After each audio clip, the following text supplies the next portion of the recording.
Hey, so I just finished reading The Will to Change by Bell Hooks.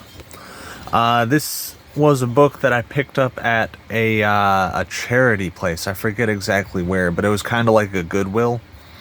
I got it for, I believe it was $1 for 2 books, so I did actually get another book along with it. Anyway, Bell Hooks is a Marxist, so she's bound to be really stupid on a lot of things.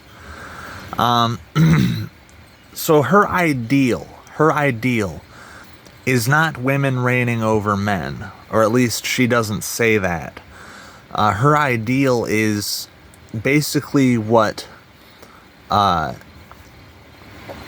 what's her name? Riane Eisler wrote about in The Chalice and the Blade, which is a civilization where men and women are purely equal and don't dominate each other, and there is no hierarchy or anything like that.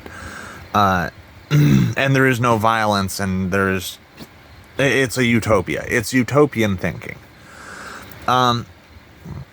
So that's an unrealistic goal.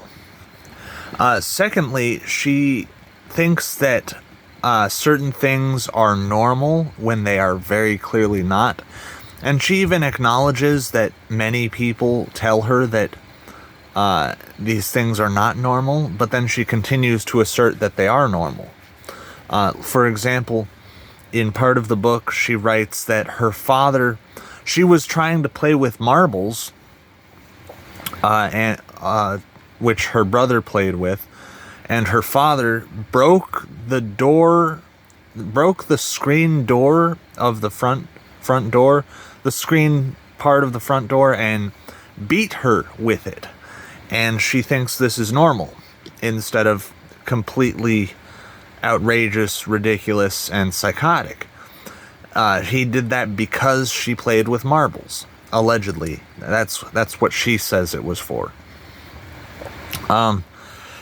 This is completely outrageous. This is not normal in the slightest. And, another thing that she fails to take into consideration is that her father was black.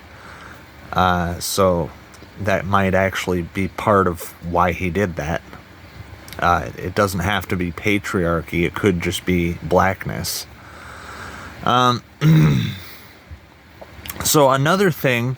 So she thinks that violence is common. Violence and aggression are common, even among men, which they aren't. They actually aren't. They are very strongly discouraged. They are very rare. Most men are not violent sociopaths the way that she suggests that they are. Statistics actually disproves it. Biology actually disproves it. And the last thing ties in with biology. She is a nurturist.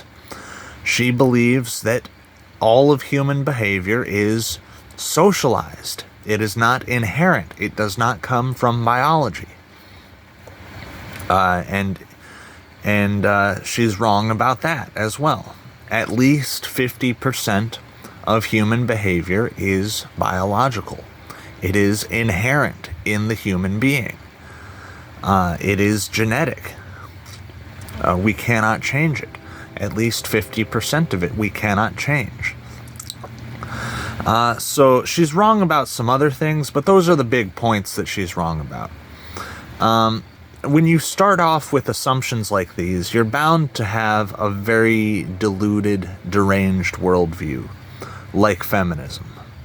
And that's what we see. We see feminists starting off with very wrong assumptions about the world and ending up in very crazy places. And this is why we don't like feminists. Anyway, I finished reading the book. Thank you for watching. Peace.